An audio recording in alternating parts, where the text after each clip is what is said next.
जिसका डर था वही हुआ। विजय थलापति को हटाने के लिए साथ खड़े हो गए जानी दुश्मन। 108 सीटों पर भी नहीं बन पाएंगे अब विजय थलापति सीएम। डीएमके और एआईडीएमके ने मिलाया हाथ, टूटा विजय थलापति का सीएम बनने का सपना। 108 विधायकों के साथ इस्तीफा देंगे अब विजय थलापति। पिछले 50 सालों से डीएमके और एआईडीएमके के बीच कट्टर दुश्मनी चलती आ रही है, लेकिन अब तमिलनाडु के अंदर विजय थलापति को रोकने के लिए दोनों दुश्मन एक साथ खड़े होने को भी तैयार हो गए हैं।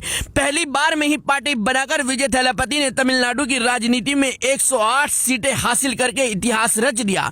वहीं पुरानी सबसे बड़ी पार्टी डीएमके को 59 सीटें और एआईडीएमके को 47 सीटें मिली, यानी दोनों पार्टियों की सीटें जोड़ दी जाए तो उनके पास कुल 106 सीटें होती हैं, जबकि अकेले विजय थलापति ने 108 सीटें जीती हैं। लेकिन 108 सीटें जीतने के बाद भी विजय थलापति के सामने सबसे बड़ी मुसीबत आ गई है। अभी तक विजय थलापति अपनी सरकार बनाने के लिए 3 बार राज्यपाल के पास पहुंचे हैं, लेकिन राज्यपाल ने उन्हें यह कहकर वापस लौटा दिया कि जब तक आप 118 विधायकों का समर्थन लेकर नहीं आते तब तक सीएम नहीं बन सकते। ऐसे में विजय थलापति ने सबसे पहले राहुल गांधी के साथ हाथ मिलाया और कांग्रेस की तरफ से उन्हें 5 विधायकों का समर्थन मिल गया।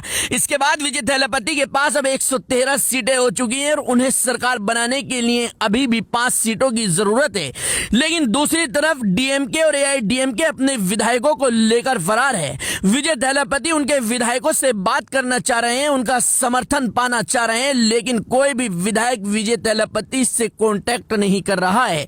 मीडिया रिपोर्ट्स के मुताबिक कहा जा रहा है कि डीएमके और एआईडीएमके मिलकर तमिलनाडु में अपनी सरकार बनाने की तैयारी कर रही हैं। अगर दोनों पार्टियां साथ आती हैं तो उनके पास करीब 106 सीटें हो जाएंगी और एनडीए गठबंधन से भी उन्हें समर्थन मिल सकता है।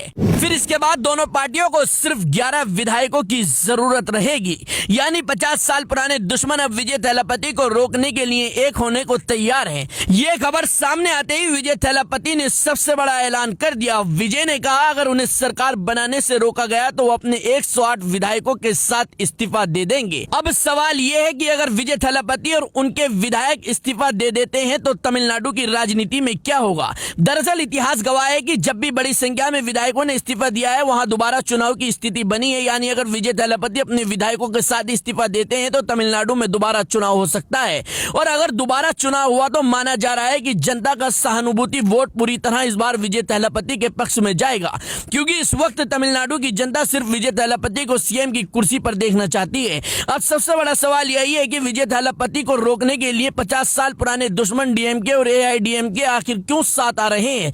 दरअसल इसकी सबसे बड़ी वजह यह है कि विजय थलापति ने पहली बार में ही पार्टी बनाकर तमिलनाडु की राजनीति को हिला दिया। जिन पार्टियों ने सालों तक तमिलनाडु पर राज किया उन्हें विजय थलापति ने एक ही झटके में उखाड़ दिया। इसलिए अब ये दोनों पार्टियां विजय थलापति को रोकने के लिए अपनी पुरानी दुश्मनी तक भुलाने को तैयार हैं। अब देखना दिलचस्प होगा कि क्या विजय थलापति 5 और विधायकों का समर्थन जुटा पाएंगे या फिर तमिलनाडु में पुरानी पार्टियों की सरकार बनेगी या फिर राज्य में दोबारा चुनाव होगा।